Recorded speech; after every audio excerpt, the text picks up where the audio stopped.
یاد رکھے لیلۃ القدر کی عظمت کو اللہ نے اسے لیلۃ القدر کہا، اسے لیلہ مبارکہ کہا، اس کے بارے میں ایک مکمل سورت نازل کی، اس کے عظمت کو بیان کرتے ہوئے کہا ہم نے اس بات کو قرآن کے نزول کے لیے منتخب کر دیا، اس کے عظمت کو بیان کرتے ہوئے کہا اے نبی آپ کو کیا معلوم لیلۃ القدر کیا ہے، اس کے عظمت کو بیان کرتے ہوئے یہ بھی کہا یہ وہ رات ہے جو 1000 ماہ سے زیادہ بہتر ہے۔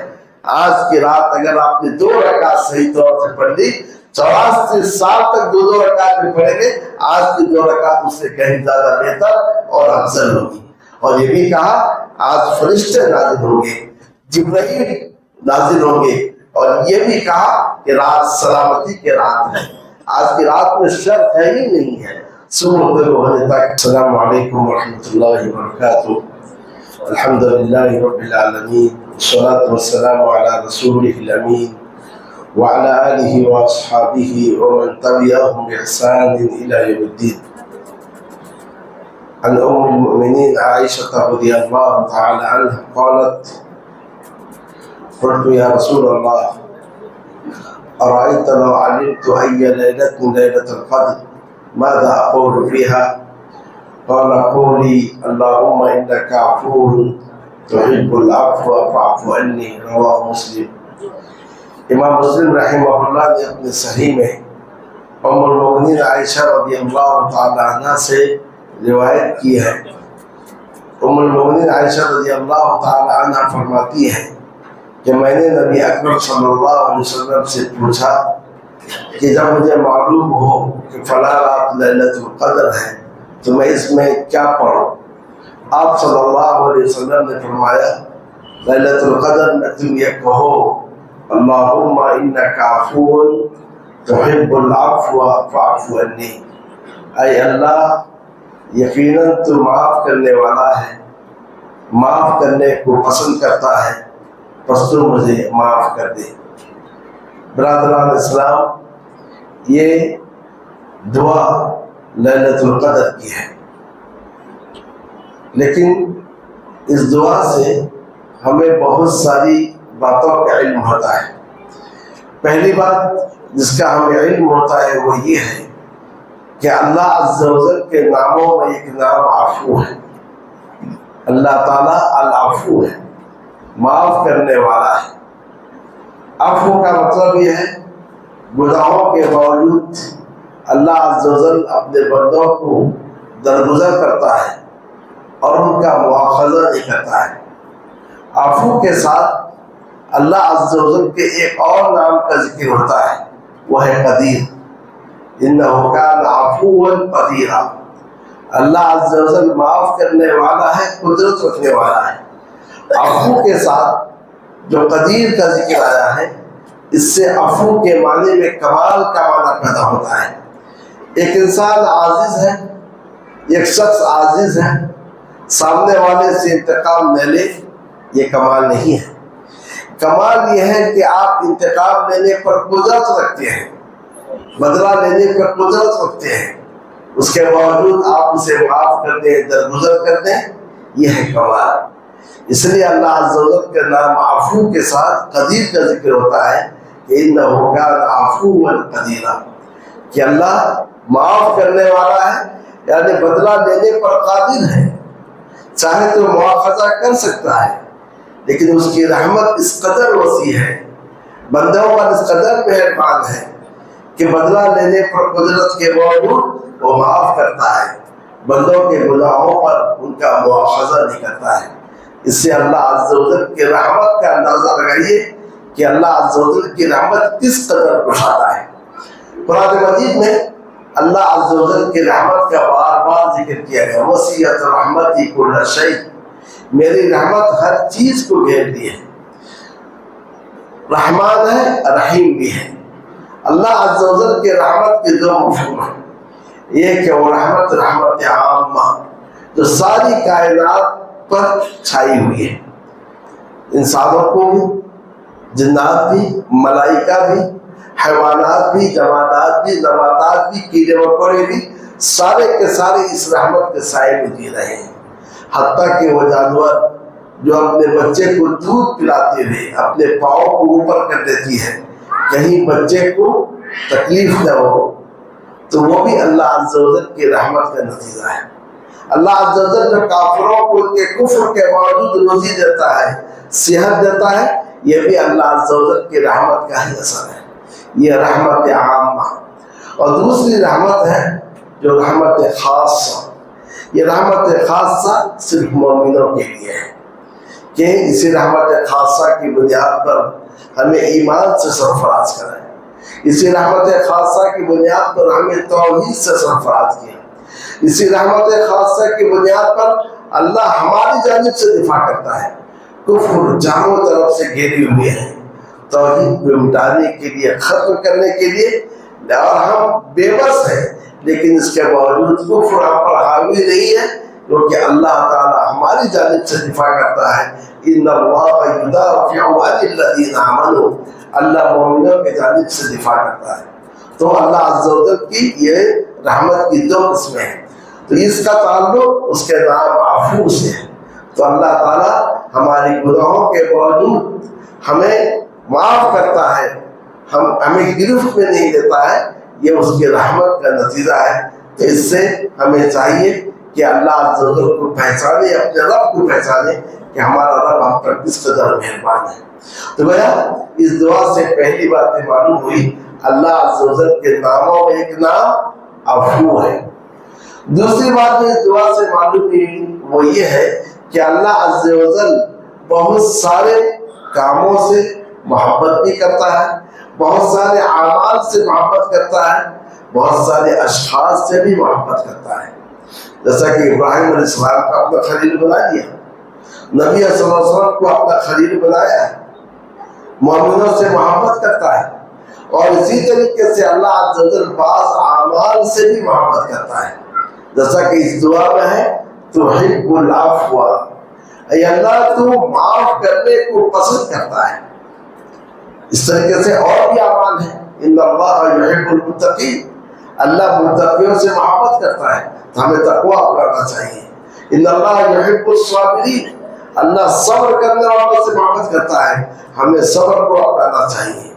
ان اللہ یحب المقسطین، اللہ تعالیٰ انصاف کرنے والوں سے محبت کرتا ہے، ہمیں اپنی زندگی کے تمام امور میں عدل اور انصاف سے کام لینا چاہیے۔ ان اللہ یحب التوابین ویحب المتطہرین، توبہ کرنے والوں سے اللہ محبت کرتا ہے، پاک رہنے والوں سے اللہ محبت کرتا ہے، ہمیں ہمیشہ توبہ بھی کرتے رہنا چاہیے، ہمیشہ اپنے آپ کو پاک بھی رکھنا چاہیے۔ ان اللہ یحب المحسنین، اللہ تعالیٰ احسان کرنے والوں سے محبت کرتا ہے۔ تو یہاں بہت سارے اعمال ایسے ہیں جن سے اللہ تعالیٰ محبت کرتا ہے، تو لہذا ہمیں چاہیے کہ یہ اعمال کو انجام دے تاکہ اللہ تعالیٰ کی محبت ہمیں حاصل ہو۔ جیسا کہ ایک اور حدیث میں ہے، حدیث ولی میں، کہ فرائض کی پابندی اور نوافل کے اہتمام سے اللہ محبت کرتا ہے، اور جب اللہ محبت کرے برادران اسلام تو پھر اللہ ہماری حفاظت کرتا ہے، ہمارے اعضاء اور جوارح کی۔ میں ان کا کان بن جاتا ہوں جس سے وہ سنتا ہے، آنکھ بن جاتا ہوں جس سے وہ دیکھتا ہے، ہاتھ بن جاتا ہوں جس سے وہ پکڑتا ہے، پاؤں بن جاتا ہوں جس سے وہ چلتا ہے۔ اب اگر وہ دعا کرے میں اس کی دعا کو سنوں گا، پناہ طلب کرے میں اسے پناہ دوں گا۔ تو اللہ کی محبت جب مل جائے تو پھر ہماری حفاظت بھی ہو جاتی ہے، اور پھر ہم مستجاب دعوات بھی ہو جاتے ہیں۔ یہ دوسری بات اس حدیث سے معلوم ہوئی کہ اللہ عز و جل بہت سارے اعمال کو پسند کرتا ہے، تو ہمیں چاہیے ان اعمال کو اپنائیں۔ جیسا کہ ابوبکر صدیق رضی اللہ تعالیٰ عنہ کے بارے میں آتا ہے کہ وہ اپنے خالہ زاد بھائی مصطح کو ماہانہ وظیفہ دیتے تھے، لیکن جب واقعہ یہ ہوا جس میں ام المؤمنین عائشہ رضی اللہ تعالیٰ عنہ پر تہمت لگائی گئی، تو اس واقعے میں مصطح بھی ملوث تھے۔ جب ام المؤمنین عائشہ کی برات نازل ہوئی تو ابوبکر صدیق رضی اللہ عنہ نے کہا کہ اب میں مصطح کو نام دفعہ نہیں دوں گا۔ اس پر اللہ عز و جل نے یہ آیت نازل کی، وَلَا يَأْتَلِ أُولُو الْفَضْلِ مِنْكُمْ وَالسَّعَةِ، تمہیں کہ جو فضل والے ہیں، سعت اور کشادگی والے ہیں، اس بات پر قسم نہ کھائے کہ وہ رشتہ داروں کو اور غریبوں کو نہ دے، اس پر قسم نہ کھائے۔ پھر کہا اَلَا تُحِبُّونَ أَن يَغْفِرَ اللَّهُ لَكُمْ، کیا تم نہیں چاہتے ہو کہ اللہ تمہیں معاف کرے؟ تو لہذا تم بھی معاف کرو، تم بھی درگزر کرو۔ جب یہ آیت نازل ہوئی اور بکر صدیق رضی اللہ عنہ نے کہا اب میں مصطاح کو دوں گا اور بے گناہ دوں گا۔ یہ تھے ہمارے صحابہ جو قرآن کی روشنی میں زندگی گزارتے تھے۔ ان کی بیٹی پر تہمت لگائی گئی، لگانے جو محمد سے ان کا بھی نام تھا، لیکن جب یہ آیت نازل ہوئی اللہ تو تمہیں معاف کرتا ہے، تو اللہ کے بندوں کو معاف کرو۔ آج اگر یہ چیز ہمارے اندر آ جائے تو برادر اسلام معاشرے میں مودت الفت کے پھول کھلے گی، نفرت کی دیواریں ختم ہو جائیں گی۔ یہ جو الزامات کی بوچھار ہم جس کو لگاتے ہیں یہ سارے کے سارے جو ہے ختم ہو جائیں گے۔ تو یہ دو باتیں معلوم ہوئی، اللہ کا نام عفو، اللہ تعالیٰ بہت سارے اعمال کو پسند کرتا ہے ان نے معاف کرنے کو، تو لہٰذا ہم اس عمل کو اپنائیں۔ تیسری بات یہ معلوم ہوئی کہ اللہ عز و جل سے کوئی چیز مانگتے ہیں اس کے ناموں کا وسیلہ پکڑیے۔ رزق مانگے کہ یا رزاق، معافی طلب کرے کہ یا عفو یا غفور، تو اللہ کے ناموں کا وسیلہ پکڑیے، آپ کی دعائیں قبول ہوتی ہیں۔ فاعف عنی، اے اللہ مجھے معاف کر دے، اس کے لیے وسیلہ کیا پکڑے؟ انک عفو تحب العفو۔ تو لہٰذا ہمیں چاہیے جو اللہ کے نام ہیں ان ناموں کا وسیلہ پکڑے جس سے ہماری دعائیں قبول ہوتی ہیں۔ چوتھی بات جو معلوم ہوئی وہ یہ ہے کہ لیلۃ القدر کا اصل مقصد یہ ہے ہم اپنے وجود کو گناہوں سے دھل دیں۔ جیسا انسان اپنے کپڑے کو میل کچیل سے دھوتا ہے، ہم اپنے وجود کے گناہوں سے دھل دیں۔ اس لیے جو دعا سکھائی گئی وہ دعا یہی ہے اے اللہ تو مجھے معاف کر دے۔ اور دوسری حدیث میں ہے جو رمضان جو لیلۃ القدر میں قیام کرتا ہے ایمان کے ساتھ، اجر و ثواب کی امید کے ساتھ، اللہ اس کے پچھلے گناہوں کو بخش دیتا ہے۔ ایک شب قدر گزر چکی ہے اور آج آنے والی رات بھی شب قدر ہے، تو لہذا اس رات کو کوشش کریں کہ ہمارا وجود گناہوں سے دھل جائے۔ بڑے بڑے گناہ ہم کیے ہیں، رات کے اندھیروں میں ہم گناہ کیے ہیں، اللہ عز و جل کے احکام کی ہم نے نافرمانی کی ہے، اس کے شریعت کے تقدس پر ہم نے پامال کیا ہے، لیکن وہ عفو ہے، وہ کریم ہے، بندے کو معاف کرنا چاہتا ہے۔ تو لہذا آنے والی جو رات ہے اس رات کے ایک ایک لمحے کو ضائع مت کیجیے۔ معافی مانگنے کا طریقے کو اپنائیے، مانگنے کا طریقہ سیکھیے۔ وہ یہ ہے کہ اللہ کے سامنے گڑ گڑائے، عاجزی کرے، بلک بلک کر روئے، آنسو بہائیں، اپنے گناہوں کو یاد کریں، پھر دیکھیں وہ رب اس انداز سے معاف کرتا ہے اور کیسے ہمیں سکینت ہم پر نازل کرتا ہے۔ تو لہذا آج کی رات اپنے آپ کو گناہوں سے دھل لینے کی رات ہے، لیکن رات آئی اور گزر جائے، ہم سو کر گزار دیں، گپ شپ میں گزار دیں، کھانے پینے میں گزار دیں، تو پھر برادران اسلام ہم سے بڑا بد نصیب کوئی نہیں ہے۔ نبی اکرم صلی اللہ علیہ وسلم نے رمضان کا ذکر کرتے فرمایا کہ فیہ لیلہ خیر من الف شہر، اس میں ایک رات ہے جو 1000 راتوں سے بہتر ہے۔ من لا یحرم خیرہا الا کل محروم، اس رات کے خیر سے وہی محروم ہوگا جس کے تقدیر میں محرومیت لکھ دی گئی ہے۔ تو کہ ہم یہ چاہتے ہیں ہمارا شمار بدبختوں میں ہو، محرومین میں ہو؟ نہیں، ہرگز نہیں۔ وہ رب کریم ہے، بڑے سے بڑے گناہ کو معاف کرنے کے لیے تیار ہے۔ بلکہ ایک بات اور سن لیں، اگر ہم سچے دل سے توبہ کریں گے جس سے ہمارا وجود میں زلزلہ آ جائے تو ہماری جو گناہیں ہیں یہ نیکیوں میں بدل جائیں گے۔ فَأُولَٰئِكَ الَّذِينَ يُبَدِّلُ اللَّهُ سَيِّئَاتِهِمْ حَسَنَاتٍ، اللہ ان کے سیئات کو نیکیوں میں بدل دے گا۔ اس سے بڑھ کر ہمارے لیے کیا چاہیے؟ تو لہٰذا آپ کے بعد زائدے ہوں، یاد رکھے لیلۃ القدر کی عظمت کو اللہ نے اسے لیلۃ القدر کہا، اسے لیلہ مبارکہ کہا، اس کے بارے میں مکمل سورت نازل کی، اس کے عظمت کو بیان کرتے ہوئے کہا ہم نے اس رات کو قرآن کے نزول کے لیے منتخب کر لیا، اس کے عظمت کو بیان کرتے ہوئے کہا اے نبی آپ کو کیا معلوم لیلۃ القدر کیا ہے، اس کے عظمت کو بیان کرتے ہوئے یہ بھی کہا یہ وہ رات ہے جو 1000 ماہ سے زیادہ بہتر ہے۔